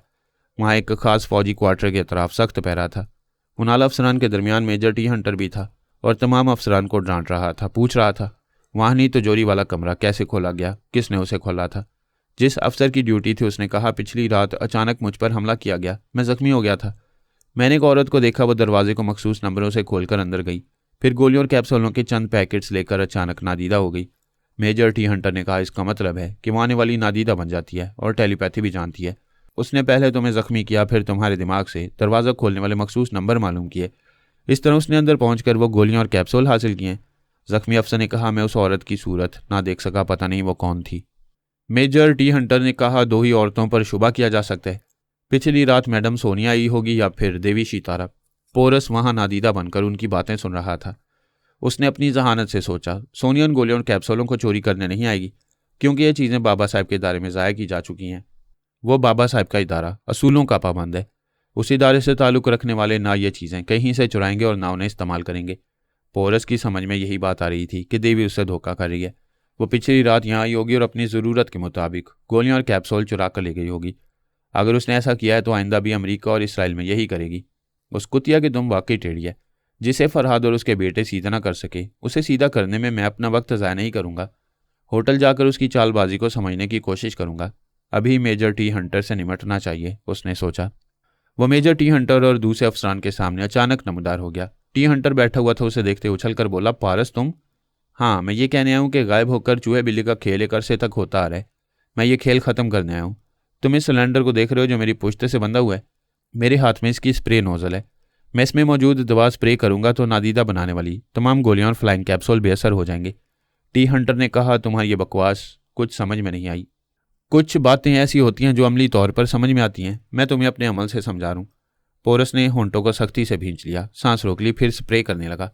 टी हंटर एक अनजाना खतरा महसूस करते ही गोली निकलकर नादीदा बन गया, लेकिन चंद सेकंड के बाद ही वो नमूदार हो गया, क्योंकि वो सांस ले रहा था। सांस के साथ उस दवा के असरात अंदर तक गए थे और गोली को नाकारा बना चुके थे। इसके बरक्स पोरस ने सांस रोक रखी थी। वह स्प्रे करने के बाद नादीदा बनकर फ्लाइंग कैप्सूल के जरिए वहां से कई किलोमीटर दूर चला गया। मेजर हैरान था कि गोली बेअसर कैसे हो गई। क्या वाकई वो स्प्रे करने वाली दवा नादीदा बनाने वाली गोलियों को नाकारा बना देती है? उसने जखीरे में से गोली लेकर उसे हलक से नीचे उतारा। दूसरे अफसरों ने बताया कि वह नजर आ रहा है। उसने अफसरों को हुक्म दिया, मुख्तलिफ पैकेट से एक एक गोली निकाल कर आजमाओ। पारस यहाँ आकर एक नई चाल चल गया। वह अफसरान एक एक गोली निकलने लगा, मगर कोई नादीदा न हो सका। वो दोनों नजर आ रहे थे। पोरस ने एक अफसर के दिमाग में आकर उसकी जुबान से टी हंटर को मुखातिब किया। हेलो मेजर, मैं वही हूँ जिसे तुम अभी पारस कह रहे थे, जबकि मैं पारस नहीं हूँ। मेरा नाम पोरस है। ये एक इत्तफाक है कि मैं पारस का हमशक्ल हूँ। मेजर ने कहा, पारस तुम हमें धोखा नहीं दे सकते। आज तुमने हमें बहुत ज़बरदस्त नुकसान पहुंचा है। कोई बात नहीं, हम फार्मूले के जरिए दूसरी गोलियां तैयार कर लेंगे। पोरस ने कहा, इन लम्हात में मैं आर्मी सीक्रेट रिकॉर्ड रूम में हूँ। इन गोलियों और कैप्सूलों के नुस्खे निकाल कर जला रहा हूँ। तुम जब यहाँ पहुंचोगे ये सब जलकर राख हो चुके होंगे। मेजर हलक फाड़कर चीखने लगा, तुम ऐसा नहीं कर सकते। इन्हें जलाओगे तो मैं तुम्हें जिंदा नहीं छोड़ूंगा। देखो, दुश्मनी न करो, दोस्ती और समझौता करो। पोरस ने कहा, इन गोलियों और कैप्सूलों के सिलसिले में कोई समझौता नहीं होगा। बाबा साहब के दाने ने भी खुद इन गोलियों और कैप्सूलों के जखीरों को ज़ाया कर दिया है। इस दुनिया में ऐसे जितने ज़खायर हैं उन सबको आज रात तक तबाह कर दिया जाएगा। आइंदा कोई किसी के सामने गायब होकर जादुई तमाशे नहीं दिखाएगा। मेजर ने कहा, लेकिन तुम्हारे पास वो गोलियां, तुम यहाँ से नादीदा बनकर गए थे। मेरे पास सिर्फ एक गोली और एक कैप्सूल है। मैं आज रात तक तमाम ज़खायर को तबाह करने के बाद अपनी गोली और कैप्सूल को भी ज़ाया कर दूंगा। तुम ऐसा नहीं करोगे। सब जानते हैं कि तुम कितने मक्कार हो। तुम मुझे पारस समझकर ऐसा कह रहे हो, जबकि मैं पोरस हूँ। तुम यकीन कर लो, नहीं करोगे तो मेरी सेहत पर कोई असर नहीं पड़ेगा। मैं जा रहा हूँ। पोरस दिमागी तौर पर अपनी जगह हाजिर हो गया। इस वक्त वो आर्मी के सीक्रेट रूम में था। गोलियों और कैप्सूलों के तमाम नुस्खे जलाकर राख कर चुका था। अब उसे होटल में देवी के पास जाना चाहिए था, लेकिन उसने सोचा देवी से बाद में निपटा जाएगा। पहले अमेरिका और इसराइल जाकर वहाँ के ज़खीरों को नाकारा बनाना चाहिए और मालूम करना चाहिए कि देवी इन ममालिक के ज़खीरों पर भी पहले से हाथ साफ कर चुकी है या नहीं। उसने अपनी अगली मुहिम में देवी को साथ नहीं लिया, तनहा वाशिंगटन पहुँच गया। वहाँ मालूमात हासिल करने से पता चला कि ज़खीरा आर्मी हेडक्वार्टर में भी है और एक खुफिया सरकारी लेबॉर्ट्री में भी। पहले वो लेबॉर्ट्री में गया। वहाँ लेबॉर्ट्री इंचार्ज के ख्यालात पड़े तो पता चला 3 घंटे पहले फौज का एक आला अफसर आया था और कैप्सूलों का एक बड़ा पैकेट और गोलियों के 4 बड़े पैकेट्स ले गया था। पोरस का माथा ठिनका कि देवी वहाँ पहले ही अपनी चाल चल चुकी है। उसने लेबॉर्ट्री इंचार्ज को उस अफसर से फ़ोन पर बात करने पर माइल किया। उसने बात की। पोरस उस अफसर के दिमाग में पहुँच गया। उसके ख्यालात पढ़ने लगा। पता चला कि देवी ने उसे लेबॉर्ट्री जाने और वहाँ से गोलियां और कैप्सूल लाने का हुक्म दिया था। वो देवी की हदायत पर उन चीज़ों को वाशिंगटन से 100 किलोमीटर दूर एक छोटे से कस्बे में ले गया था और वहाँ अपने एक मकान में उन्हें छुपा दिया था। पोरस ने उस लेबॉर्ट्री और आर्मी हेडक्वार्टर के तमाम ज़खीरों को नाकारा बना दिया। देवी ने भी जो कुछ छुपाया था उसे भी ज़ाया कर दिया। फिर वहाँ से इसराइल के शहर तेल अवीव आ गया। अब तो ये समझ में आ गया था कि जहाँ उसे जाना होता है उससे पहले देवी वहाँ पहुँच जाती है और अपना काम दिखा देती है। उसने तेल अवीव पहुँचकर तमाम यहूदिया काबरीन के ख्यालात बारी बारी पढ़े। वहाँ पता चला कि देवी ने एक आला हाकिम के जरिए ज़खीरे को तेल अवीव से कई किलोमीटर दूर छुपाया है। पोरस ने किसी ज़खीरे को सलामत रहने नहीं दिया, सबको नाकारा बना दिया। वो दिन के 12 बजे पेरिस से अमेरिका और फिर अमेरिका से इसराइल गया और रात के 12 बजे वापस आ गया। देवी 12 घंटे तक तन्हा रही और ये समझती रही कि कुछ गड़बड़ है। पोरस को मेजर टी हंटर से निमट कर उसका ज़खीरा तबाह करके वापस होटल आना चाहिए था। उसका ये काम ज़्यादा से ज़्यादा 1 घंटे का था। जब वो 2 घंटे तक नहीं आया तो वो खटक गई। ख्याल आया कि मेजर से टकराव के दौरान में उसे मालूम हो सकता है कि पिछली रात वो वहाँ वारदात कर चुकी है। उसने वार्डरोब से गोलियां और कैप्सूल निकालिए। एक गोली निकलकर नादीदा हो गई। अब पोरस जब भी आता तो यही समझता कि वो तन्हाई से घबरा कर कहीं गई है और वो छुपकर उसे देखती रहती और समझती रहती कि वो क्या सोच रहा है और क्या कर रहा है। जब शाम हो गई और वो नहीं आया तो ख्याल आने लगा कि वो उसका साथ छोड़ चुका है। शायद उसकी चालाकियों को समझकर नाराज़ हो गया है, और अगर वाकई नाराज़ है तो फिर खुलकर नाराज़गी होनी चाहिए। उसने ख्याल ख्वानी के जरिए उसे मुखातिब किया, पोरस तुम कहाँ हो? मैं अपनी मौजूदा मुहिम में मसरूफ़ हूँ। क्या मेजर टी हंटर का ज़खीरा तबाह करने में इतनी देर लग गई? तुम 12 बजे गए थे, अब शाम के 5 बज रहे हैं। क्या करूँ, तुम नहीं हो, मुझे तनहा काम करना पड़ रहा है। इस वक्त मैं वाशिंगटन में हूँ। क्या? वो हैरानी से बोली। तुम मुझे छोड़कर अमेरिका गए हो? भाई, आधी रात तक या सुबह तक वापस आ जाऊँगा। लेकिन मुझे छोड़कर क्यों गए हो? तुमने कहा था थक गई हो और तुम्हारी कमर में दर्द हो रहा है। ऐसी हालत में तुम लंबा सफ़र नहीं कर सकती थी। तुम आराम करो, मैं आ जाऊँगा। उसने सांस रोकी। देवी दिमागी तौर पर हाजिर होकर सोचने लगी। वो अच्छे मूड में बोल रहा था। उसे मेरी चालबाजी के बारे में कुछ मालूम नहीं। मुझे इस मामले की तस्दीक करना चाहिए। वो उस अफसर के दिमाग में गई जो मेजर टी हंटर का मातहत था। उसके ख्यालात ने बताया कि पारस आया था, लेकिन खुद को पोरस कह रहा था। वो ज़रा सी देर के लिए आया था, 2-4 बातें की, फिर गोलियों और कैप्सूलों को नाकारा बनाकर चला गया। उस अफसर के ख्यालात से ऐसी कोई बात ज़ाहिर नहीं हुई कि पोरस को पिछली रात की वारदात का इल्म हुआ है। वह फिर अमरीकी आलाकार के अंदर पहुंची। उस आलाकार फौजी अफसर को मालूम नहीं था कि पोरस आज उसके दिमाग में आया था और उसके चोर ख्यालात उसने पढ़े थे। इसी तरह इसराइल के आला हाकिम को भी नहीं मालूम था कि पोरस कब आया था। उस आला हाकिम के ख्यालात ने भी देवी को मुतमईन कर दिया। उसे यकीन हो गया पोरस को ना उसकी चालबाजियों के इल्म है और ना वो उससे नाराज़ है। उसकी थकन और कमर दर्द का ख्याल करके वो तनहा गया है। देवी सितारा को ऐसे उल्लू मर्द बहुत पसंद थे। वो खुश हुई कि पोरस के साथ उसकी अच्छी गुजरेगी। वो आइंदा भी जब चाहेगी ज़रूरत के मुताबिक उसे उल्लू बनाया करेगी। वो अपने कमरे में नमूदार हो गई। पोरस की तरफ से कोई अंदेशा नहीं था। वो उसका इंतज़ार करने लगी। नताशा अपनी छोटी बहन नतालिया के सिलसिले में परेशान थी। वो रोज़ बरोज़ पारस की दीवानी होती जा रही थी। नताशा चाहती थी वो एक मुसलमान के शहर से निकल आए और किसी अमीर कबीर यहूदी से शादी करे। नतालिया ने कहा, सिस्टर तुम मेरे लिए परेशान हो और मैं तुम्हारी वजह से परेशान हूँ। मैंने क्या किया है? क्या मैं तुम्हारी तरह किसी से इश्क करके उसे अपने राजों में शरीक कर रही हूँ? तुमने तो पारस को हमारे तमाम राजों तक पहुँचा दिया है। बेशक वो हमारा राजदार बन गया है, लेकिन हमें कितने फ़ायदे पहुँचा रहे। उसने देवी जॉन कॉलिन और मेजर टी हंटर को हमारी मुखालफत से यानी अल्पा से दुश्मनी करने से रोक दिया और शायद वो तीनों जा चुकी हैं। अब इस मुल्क में अल्पा की बर्तरी हमारी बर्तरी है। क्या तुम पारस के बगैर इतनी बड़ी कामयाबी हासिल कर सकती थी? हमने एक बड़ी कामयाबी हासिल करने की बहुत बड़ी कीमत अदा की है। अब वो हमेशा हम पर मुसल्लत रहेगा। अगर वो जाना भी चाहेगा तो तुम उसे जाने नहीं दोगी। प्लीज़ नतालिया, कल से काम लो। अब उससे मोहब्बत ना करो, नफ़रत भी ना करो, दूर की दोस्ती रखो, ख्याल ख्वानी के ज़रिए रब्ता करो। सिस्टर, तुमने कभी किसी मर्द से मोहब्बत नहीं की? अगर करती तो उसे ख्याल ख्वानी के ज़रिए रब्ता रखने से प्यास नहीं बुझती।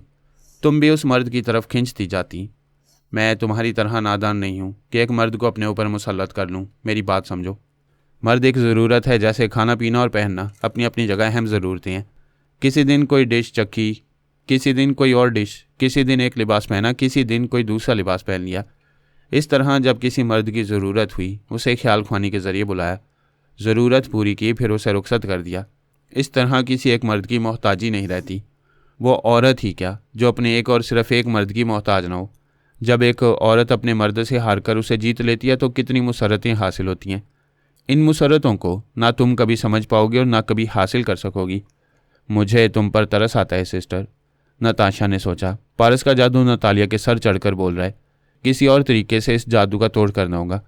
उसने ख्याल ख्वानी के ज़रिए पारस से रब्ता किया, फिर उससे पूछा, क्या तुम इस मुल्क से जा रहे हो? क्या तुम्हारे मुल्क में मेरे हिस्से का राशन ख़त्म हो रहा है? मेरे सवाल का सीधा जवाब दो। टेढ़े सवाल का टेढ़ा जवाब हुआ करता है। क्या यह खबर सैटेलाइट के ज़रिए नशर की गई है कि मैं यहाँ से जा रहा हूँ? मैंने ये सोचकर पूछा है कि तुम किसी मुल्क में ज़्यादा अरसे तक नहीं रहते हो। यह दुरुस्त है, मैं जल्दी यहाँ से चला जाऊँगा, मगर नतालिया मेरा पीछा नहीं छोड़ेगी। तुम उसे इतला दिए बगैर चुपचाप चले जाओ। कितने पैसे दोगी? आ गए ना अपनी औकात पर। तुम डॉलर और पाउंड में जितनी रकम चाहोगे मैं तुम्हें दूंगी। मैं मजाक कर रहा था। हमारे पास दौलत की कमी नहीं है। मैं कुछ और चाहता हूँ। जो चाहोगे दूंगी। आ की आवाज़ सुनाई दी। नताशा ने पूछा, ये कैसी आवाज़ निकाल रहे हो? मैं मुंह खोल रहा हूँ। मुंह खोलने का मतलब है अपना मदवा बयान करो। क्या चाहते हो? जिस तरह दिल के बदले दिल और जान के बदले जान ली जाती है, उसी तरह मैं औरत के बदले औरत लूँगा। यानी नतालिया को छोड़ने की शर्त यह है कि तुम उसके बदले दूसरी यहाँ से ले जाओगे। हाँ, मेरी यही शर्त है। ये तो बहुत मामूली सी शर्त है। तुम यहाँ से जिसे ले जाना चाहते हो ले जाओ। क्या वादा करती हो कि जिसे ले जाना चाहूँगा तुम एतराज़ नहीं करोगी? मैं नतालिया को तुम्हारे शहर से निजात दिलाने के लिए यहाँ की किसी भी यहूदी औरत को कुर्बान करूँगी। ये बताओ कब जा रहे हो और किसे ले जा रहे हो? मैं आज ही जा रहा हूँ और एल्पा को साथ ले जा रहा हूँ। क्या? वो चीख कर बोली, एल्पा को ले जाओगे? यहाँ जो हमारी हुक्मरानी का जरिया है उसे ले जाओगे? देखो, तुमने कहा था एतराज़ नहीं करोगी। तुम बहुत मक्कार हो। तुमने अल्पा की बात नहीं की थी। अब कर रहा हूँ तो समझ लो। मैं अल्पा को सैरज़दा करके ले जाऊँगा। तुम एतराज़ करोगी तो अल्पा को छोड़कर नतालिया को ले जाऊँगा। बोलो, क्या मंजूर है? अब पता चल रहा है तुम कितने मक्कार हो। तुमने नतालिया को अपनी मोहब्बत के जाल में इसलिए फंसाया है कि अल्पा को खुद सैरज़दा करके अपने ज़ेरे असर रखो और मैं अपनी बहन को हासिल करने की खातिर अल्पा पर तुम्हारी हुक्मरानी भी कबूल कर लूँ। यह तुम्हारा ख्याल है। मुझे तो औरत के बदले औरत चाहिए। नतालिया और अल्पा के अलावा यहाँ बेशुमार हसीनाएँ हैं। तुम भी हसीनो मगर घिसी पिटी हो। यो शटअप, वो अलग फाड़कर चीखी, फिर ऑल फॉल बकने लगी। पारस ने सांस रोककर उसे अपने दिमाग से भगा दिया। नतालिया दौड़ती हुई नताशा के बेडरूम में आई, फिर हैरानी से बोली, सिस्टर तुम्हें क्या हो गया है? क्यों इस तरह चीखें मारी हो? आखिर इतनी गालियाँ किसे दे रही हो? उसी कमीने पारस को गालियाँ दे रही हूँ। वो मुझे घिसी पीटी कह रहा था। वो खुद को क्या समझता है? क्या वो गुलफाम है? उससे ज़्यादा खूबरू जवान मेरी तन्हाई में आ चुके हैं। वो गुस्से की हालत में महसूस न कर सकी कि पारस उसके दिमाग में आए। उसने आते ही उसकी ज़ुबान से कहा, अगर वो एक बार मेरी तन्हाई में आ जाए तो उसे मालूम हो जाएगा कि मैं घिसी पीटी नहीं हूँ। फिर वो मेरा हो जाएगा और तुम्हारा पीछा छोड़ देगा। ये कहते ही वो उसके दिमाग से निकल आया। नतालिया ने हैरानी और गुस्से से कहा, सिस्टर ये तुम क्या कह रही हो? क्या मेरे पारस को अपनी तन्हाई में बुलाना चाहती हो? तुम्हें शर्म आनी चाहिए। ऐसी ख्वाहिश तुम्हारे अंदर है, इसीलिए तुम मुझे पारस से दूर करना चाहती हो। नताशा बौखला गई। सोचने लगी कि वो गुस्से में कैसी बेतुकी बातें कर रही थी। ओह गॉड, पारस ने मेरी तौहीन करके मुझे जुनून में मुब्तला कर दिया था। मैं ऐसी बातें कह गई जो मेरे दिल में कभी नहीं थी। वो दोनों हाथों से सर थामकर बिस्तर के सिरे पर बैठ गई। नतालिया ने पूछा, क्या तुम ये कहना चाहती हो कि पारस ने तुम्हारे दिमाग में आकर तुम्हें ऐसा कहने पर मजबूर किया? जबकि तुम्हारे दिमाग में कोई आ नहीं सकता, तुम सांस रोक लेती हो। प्लीज़ नतालिया, मुझे समझने की कोशिश करो। मैं ये नहीं कहती कि पारस मेरे दिमाग में आया था, लेकिन उसने मेरी ऐसी तौहीन की थी कि मैं जुनून में मुब्तला हो गई। उसने तुम्हारी तन्हाई में आने से इनकार किया तो तुमने तौहीन महसूस की और चैलेंज कर दिया कि वो एक बार तुम्हारे पास आए तो मुझे भूल जाएगा। बकवास मत करो। मैंने जो कहा गुस्से और जुनून में कहा। तुम इस हकीकत को समझो कि हम दोनों एक दूसरे पर अंधा एतमाद करते थे। जब से पारस हमारे दरमियान आया है तुम्हारा एतमाद मुझ पर कमज़ोर हो गया है।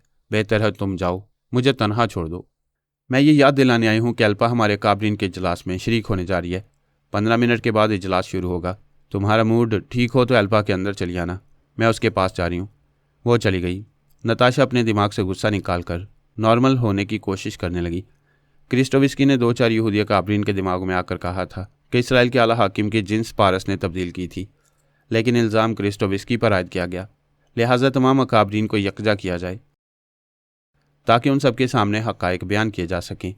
इसलिए उन्होंने वो इजलास तलब किया था। इस इजलास में अल्पा और ब्रेन आदम भी आए और क्रिस्टोविस्की ने भी अपनी आवाज़ सुनाकर कहा, मैं भी यहाँ मौजूद हूँ और अल्पा की तरह नादीदा बना हुआ हूँ। ब्रेन आदम ने कहा, अल्पा ये साबित कर चुकी है कि पारस न यहाँ आया और ना भी यहाँ है। उसने हमारे मुल्क में कोई तकरीबी कार्रवाई नहीं की है, लेकिन उन हार्मोन्स के इंजेक्शनों को पहली बार तुमने हमारे अकाबरीन पर आजमाया और उनकी जिन्स तब्दील की है। क्रिस्टोविस्की ने कहा, यह महज इल्ज़ाम है, मेरे खिलाफ कोई सबूत नहीं है। जॉन कॉलिन और दूसरे अमरीकी अकाबरीन का बयान है कि वो इंजेक्शन अभी तजुर्बागाह में अच्छी तरह आजमाए नहीं गए थे। उससे पहले ही रूसी सुराग रसानों ने वो इंजेक्शन चुरा लिए थे। पहले क्रिस्टोविस्की ने उन्हें इस्तेमाल किया है, फिर उसने अपने साथी रोजानोविस्की को वो इंजेक्शन दिए। क्या यह गलत है? क्रिस्टोविस्की ने कहा, सच है कि जॉन कॉलिन ने उन इंजेक्शनों को ईरान में इस्तेमाल करना चाहा, लेकिन सोनिया ने अमरीकी साजिशों को बेनकाब कर दिया। जितने एजेंट और आलाकार वो इंजेक्शन मुसलमानों पर इस्तेमाल करना चाहते थे, सोनिया ने उन सबकी जिन्स तब्दील कर दी। ये कोई ढकी छुपी बात नहीं है।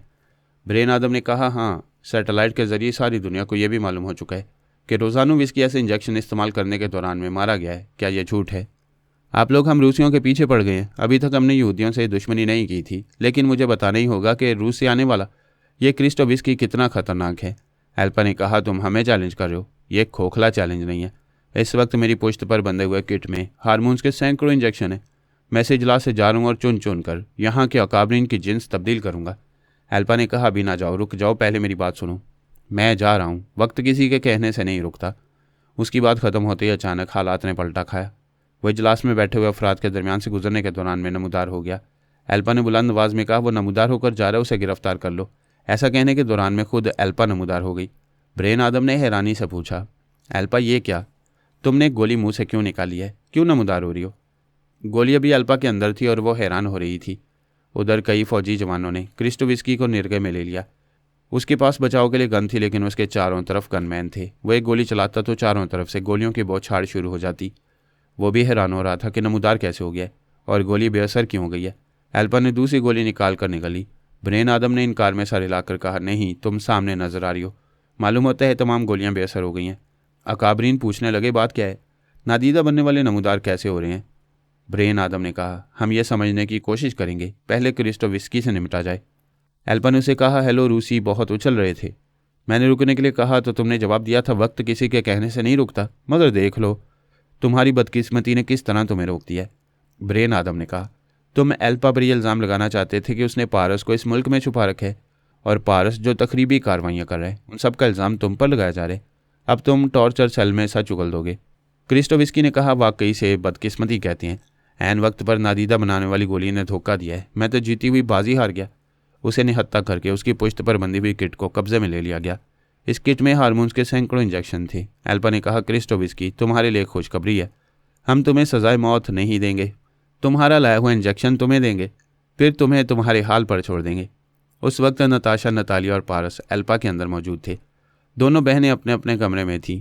पारस नादीदा बनकर नतालिया के बेडरूम में आ गया था।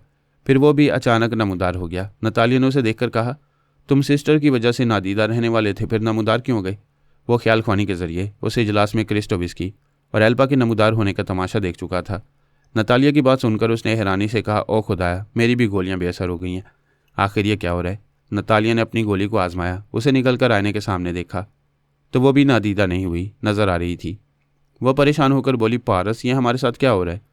उस वक्त पारस आंखें बंद के बाबा साहब के दायरे में पहुंचा हुआ था। फिर उसने आंखें खोलकर कहा, यह सब हमारे साथ ही नहीं, सबके साथ हो रहा है।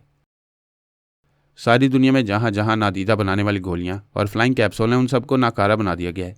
वाकई ऐसा किसने किया है? कोई जाला है, एक नए अज़म और हौसले से टेलीपैथी की दुनिया में आया है और आते ही ये नेक काम कर रहा है। चूंकि उसे बाबा साहब के दायरे में दाखिल होने की इजाज़त नहीं थी, इसलिए जनाब तबरेज़ी ने खुद इन गोलियों और कैप्सूलों के ज़ख़ीरों को ज़ाया कर दिया है।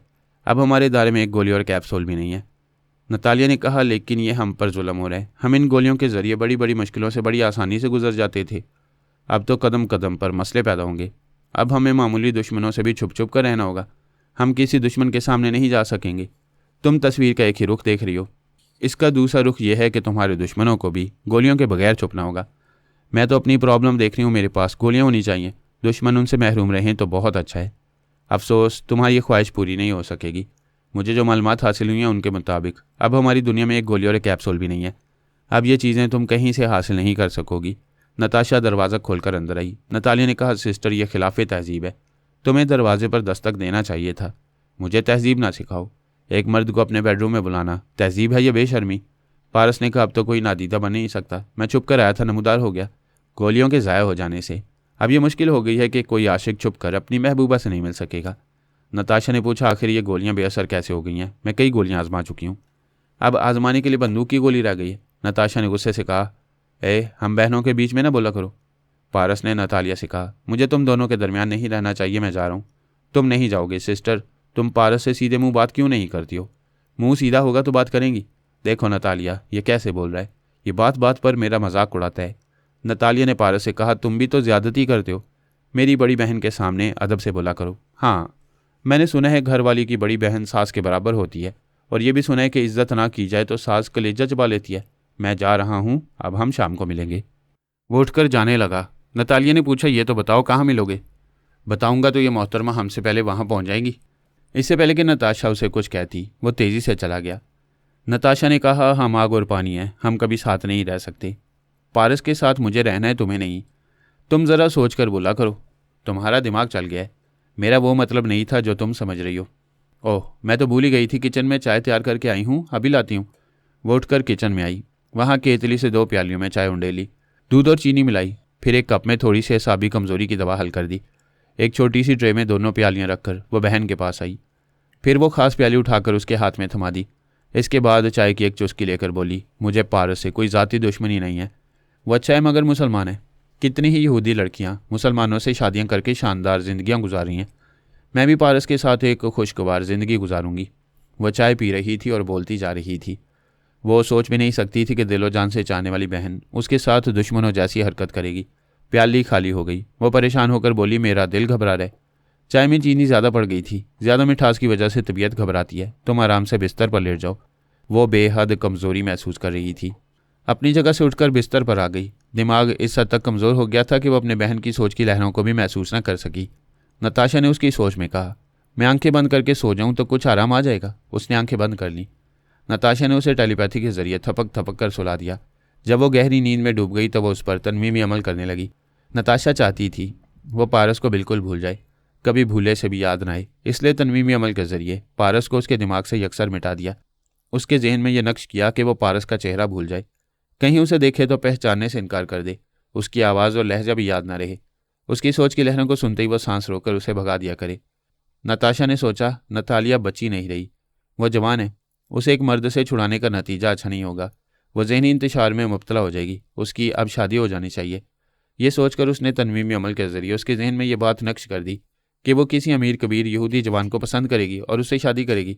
उस वक्त पारस दूसरे मामलात में मसरूफ़ हो गया था, वरना नतालिया से दिमागी राब्ता कायम करता तो उसे नताशा की चाल मालूम हो जाती।